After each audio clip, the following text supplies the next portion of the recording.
Quando eu tinha uns 5 anos de idade, morava só eu e minha mãe. Minha mãe arrumou uma mulher pra cuidar de mim, porque ela tinha que trabalhar. Então todos os dias minha mãe me deixava na casa dela cedo e me buscava pela tarde. E essa mulher cuidava de outro menino também, que era um pouquinho mais velho que eu. E a gente brincava muito, brincava de tudo. Eu vivi nessa casa por alguns anos, se não me engano, por uns 3 anos. Quando foi fazendo uns 2 anos que eu já estava sendo cuidada por essa mulher e com esse garoto que era muito meu amiguinho, nós começamos a brincar de coisas que eram de adultos. No caso, a gente começou a mexer no corpo um do outro, tanto eu mexia no dele, quanto ele mexia no meu. E eu lembro que a gente era muito esperto, porque na verdade eu era bem precoce. A gente começou a passar mesmo nossa boca nas partes íntimas um do outro, sabe? A conhecer o corpo um do outro. E nisso eu já tava com 7 anos, mais ou menos. Eu lembro que ele colocou o pipi dele dentro de mim. Meio que o chamado penetrar. Só que eu e ele não entendia nem o que a gente tava fazendo. Mas eu gostava muito. Eu gostava muito dessa brincadeira e ele também. E a gente brincava cada vez mais. E a gente foi, sabe, crescendo e brincando disso.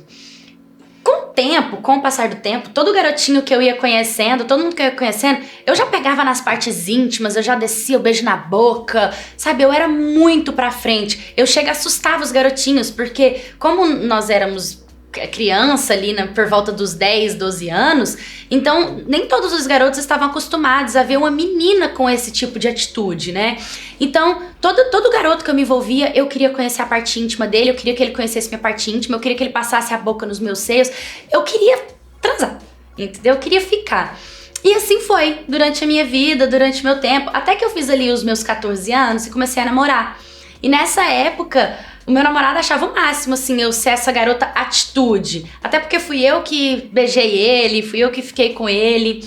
E aí a gente começou a conversar. E durante uma conversa, ele me contando um caso que aconteceu com a babá dele ter sido abusado por ela, eu comecei a pensar em como foi a minha vida.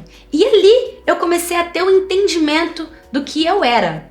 Até porque todo mundo do meu bairro começou a falar de mim. Minha fama era rodada, era piriguete, de coisas piores. Vocês já sabem, eu acho que eu não preciso de falar.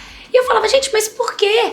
E o meu namorado me falava, ué, porque você já ficou com fulano, com beltrano, com ciclano, com treutrano. Eu falei, ué, mas qual o problema? Ele falou, você não é normal. E como essas fofocas chegaram no ouvido da minha mãe decidiu me levar no médico.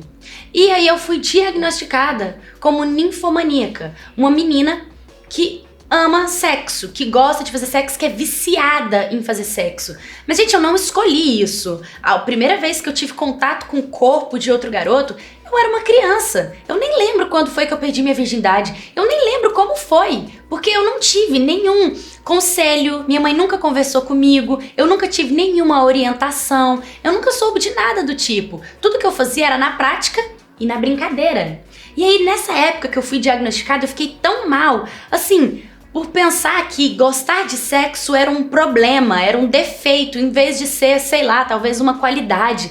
Comecei a ficar depressiva, comecei a não saber mais como agir, não sabia se eu poderia continuar, só que aquela vontade de ficar, de tirar minha roupa, de ficar com os homens, não passava. E eu queria experimentar de tudo, eu queria ficar com 2, eu assistia vídeos pornô na internet, eu queria praticar tudo, sabe?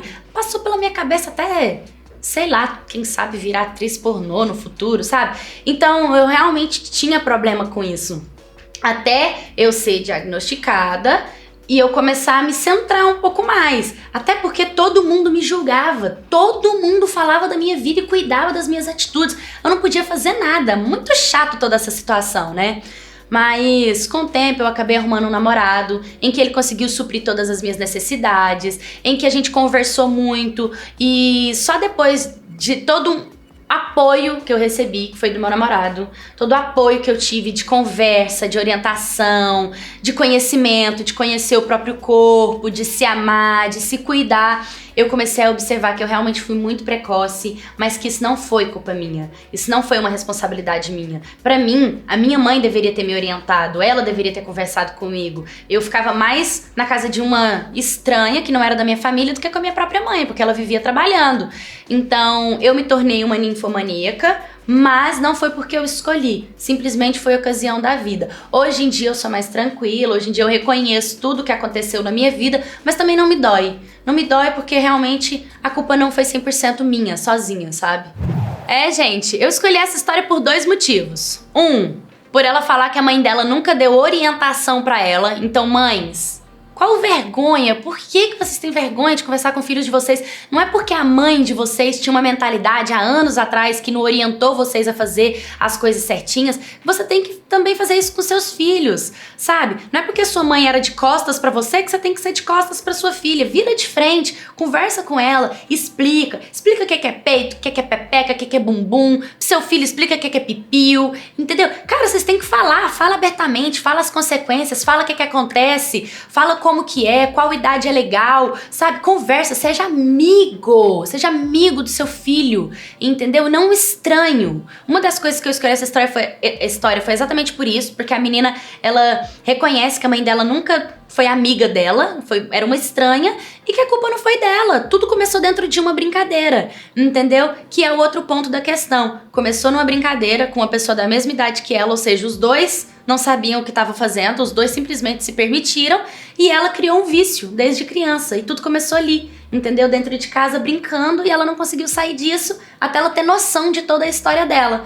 Então, a mais importante realmente é que a gente seja orientado e a gente oriente, tá bom? Você já passou por isso? Se você fosse a garota da história e descobrisse que você foi diagnosticada como ninfomaníaca, tipo, viciada naquele negócio lá, o que você faria? Deixa aí nos comentários, ou se você já passou por alguma história do tipo, manda pra mim no meu canal, é só ir na capa do meu canal que vai estar lá, envia sua história, curta, comenta, compartilha, se inscreve.